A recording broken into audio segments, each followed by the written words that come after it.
Hello, everybody, and welcome to the second game in this series.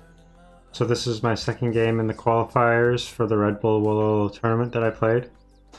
And as you can see, I'm playing in the red. I'm playing as the Huns again, and I'm playing against AngelinaJolie. And they played Ethiopians. Right, so let's see how this game went. We're going to be doing the same thing as last time, analyzing the game, looking at how everything went, what I think went well and not so much, and yeah. So, as you can see right off the start, I'm a little bit slower to get my camels moving in this one. 13 on wood. I think I had a little bit too much on wood to start with. Yeah. So I did the same thing again. I put one camel on auto scout and one just going around.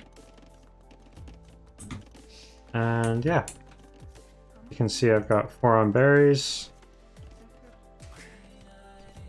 Five on that initial goat. I'd say I was a little bit unlucky with this timing, but it wasn't too bad. And yeah. So my strategy for this game was somewhat similar to the other one. I want to open with scouts, try for a little bit of initial pressure. As you can see, I put my stable up here. Bit of a better position than last time. Gives this lumber camp a little bit of protection at least. I should have maybe moved some of these woodcutters over here for efficiency, but that's fine.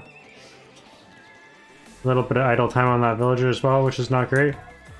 Once I got my scout out, that's what I started controlling, and both of my camels went on to auto scout.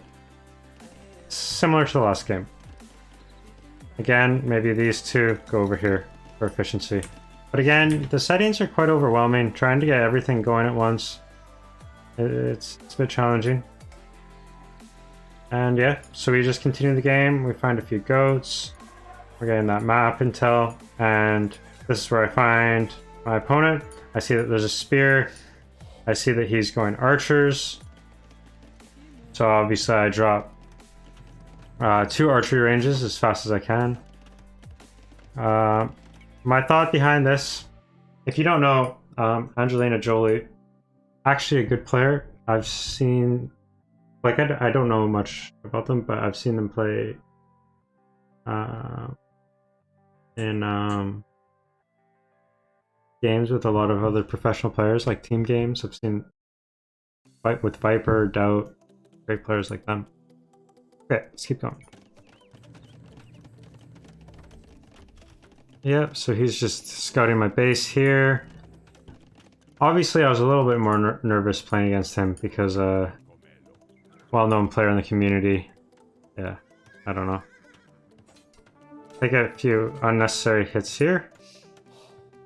A lot of, yeah, that's kind of a big deal actually. But yeah, so I see that he's walled. I see that he's going double archery, so I'm like, okay. I haven't seen any archers at my base. He's probably going for a fast castle. Can't remember if I go more scouts. I feel like yeah, so I've already invested at this point.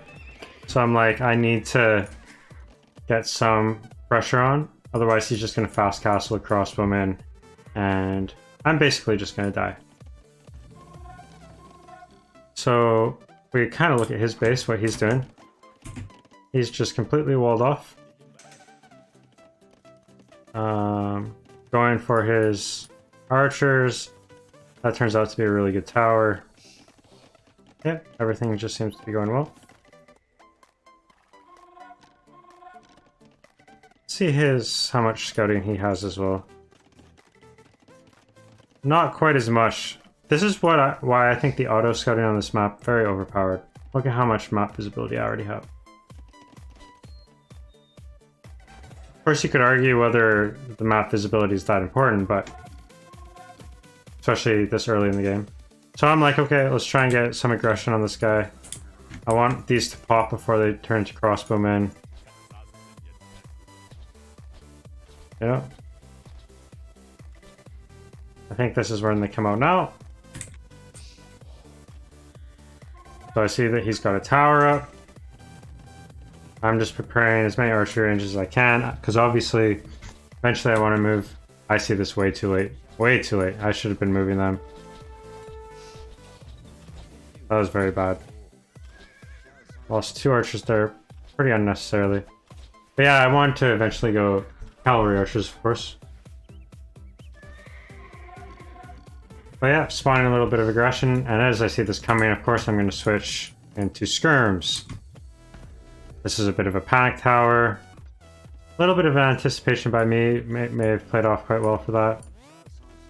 Also, I think I lose, yeah, like, I need to